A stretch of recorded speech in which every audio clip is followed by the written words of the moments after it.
There's a story you tell yourself when the world blows up in your face. There's no way you could have seen it coming. No one could have, so there was no way to stop it. This is what lets you sleep at night. But go back in your mind to before it all happened. Replay it in your head, except this time, maybe you'll see it. Something small, out of place. Maybe it's just a single thread, but it's the truth. Nobody saw it coming when they arrived. An alien race known as the Covenant. Before 2552, there was no way anything like that could ever happen on Earth. On one of those distant planets in the Outer Colonies? Maybe. But an attack on Earth? Couldn't happen.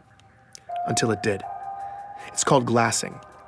Covenant warships rain plasma down on a planet until everything and everyone on the surface melts. Usually it's complete world destruction. Earth only got a taste. The prolonged orbital bombardment destroyed East Africa, killing millions before it ended. None of us were safe anymore. But something else happened that day too. Or someone. You've heard the eyewitness accounts. Every skeptic has seen the footage. I was there, and yet still to this day, it's unbelievable. A massive man in green armor appeared seemingly out of nowhere in New Mombasa, performed superhuman feats to single-handedly repel a global invasion and then disappeared? This was the Master Chief. The Unified Earth Government's military body, the UNSC, eventually released a statement. Who he is, where he came from, and that he's continuing to keep us safe. And that was that. But who is the Master Chief? Where did he come from? Is he continuing to keep us safe? I'm Benjamin Giraud, and this is Hunt the Truth.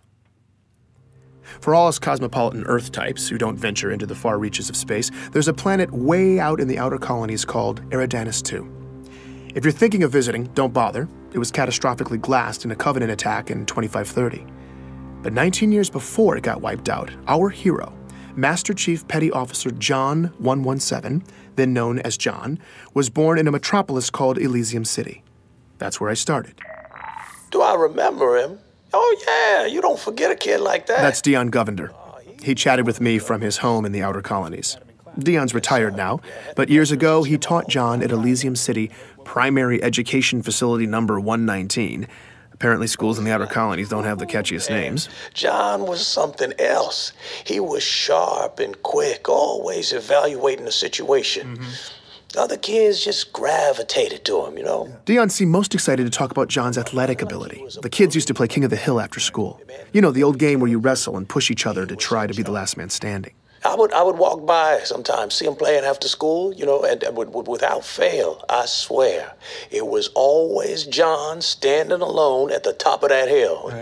Right. Every single day. Yeah. Matter of fact, I think the other kids ended up fighting for who got to be king halfway up the hill, because nobody was messing with John. I definitely remember John. You're going way... That's Ellie Bloom, another lifelong resident of the outer colonies. When she was young, she and John lived on the same street, just a few houses down. Well, he was a little younger than me, but let me tell you, that boy did not look like a kindergartner. He was a big kid. My friend Katrina and I used to meet him in this vacant lot in the neighborhood. The three of us would build these obstacle courses out of random junk and then race. You know, just kid stuff. As Ellie talked about her early years in Elysium, it wasn't long before she was getting nostalgic. On warm nights, sometimes our parents would let us go out to the green space and lie in the grass. And we'd just lie there, stare up at the stars. It was a nice place to grow up. Finding Ellie was a huge win for me. When a planet's been glassed, tracking down former residents can be damn near impossible. Any records kept locally, paper, hardened data storage, even human memories, after a full-scale glassing, they're just gone. Thankfully, though, the Office of Naval Intelligence, or ONI, had furnished me with a list of interviewees. That's how I'd gotten Dion.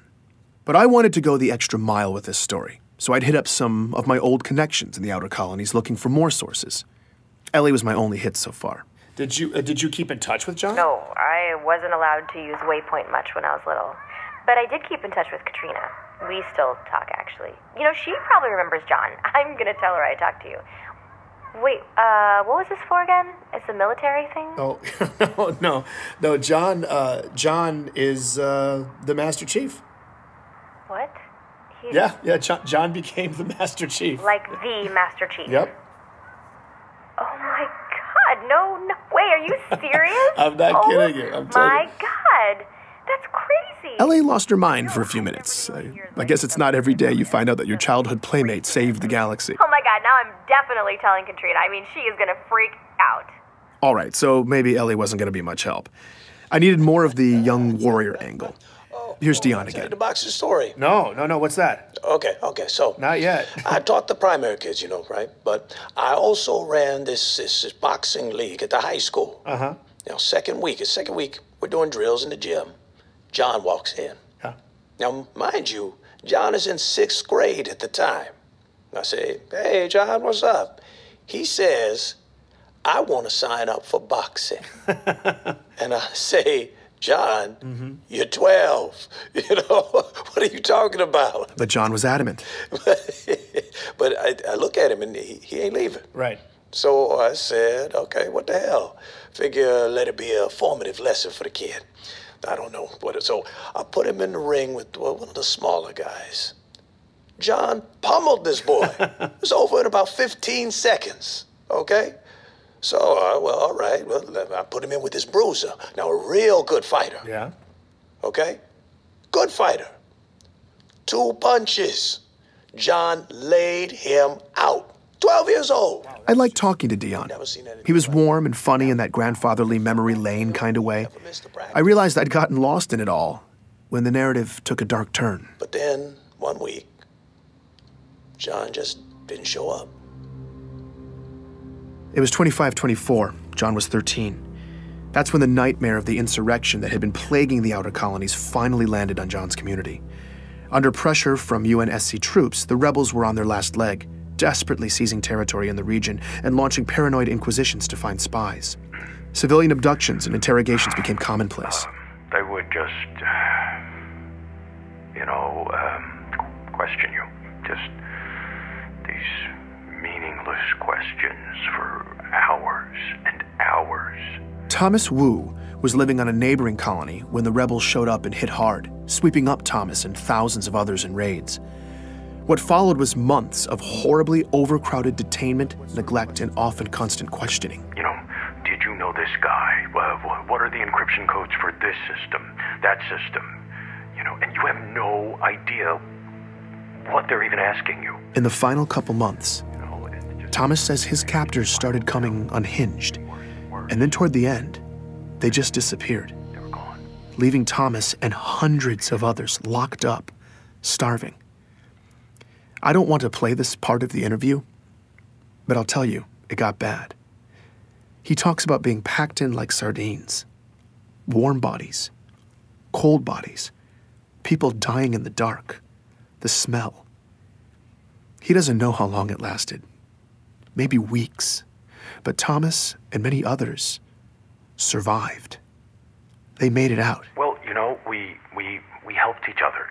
We looked out for each other. And I mean that was the only way. We made it through to the liberation, and then we left. We never looked back. When I asked him where the survivors relocated to, Thomas began to list off which cities were safe for refugees at the time. Decades later, he can still recite them all from memory. I asked about John's hometown. Perth City. What about Elysium City? No. Insurrectionist cesspool. Yeah, no, they got it bad there. Dion Govender confirms this. In Elysium City, people just disappeared back then. Just happened. Once the insurrectionists took over, whole neighborhoods just got scooped up. This went on for months. Every day. He talks about watching his community get torn apart slowly, every day. I asked him about John. Yeah. Him and his parents. Sean missed the first practice and the last one. Back then, it seemed like everybody had... I'm sorry. No, it's fine. Take your time. It was hard watching Dion break down like this. He just looked defeated. These kinds of interviews are brutal. I wanted to comfort him, but it just felt condescending. Like I have any idea what it was like for him. So we were quiet for a bit. Before we ended, though, he said this. I think that if anything good can be said to have come from all of this, It's that everyone who went through it can know that their struggle wasn't for nothing. When you have a young man who can rise up from something like this and do what John has done, he honors all of us. Dion believed in John the way the rest of us believe in the Master Chief. He made it seem like this tragedy that shaped him was almost necessary. I certainly felt like I had the proper beginnings to a hero's origin story. The story made sense. It felt right. Sometimes you have to go back, though. Look again, because maybe you'll see something small, out of place, that single thread. Later that evening, after my interview with Dion, I was pretty drained, so I spent some time sifting through a bunch of file boxes. I'd paid this scavenger in the Outer Colonies to dig around and send over any Elysium City documents she could find. The only local government records left were hard copies, but I took them anyway. I was sorting through a messy box of local census registries when I stumbled across John's name. One line of basic information, printed out in black and white. That's when I saw it. A single letter next to his name. D.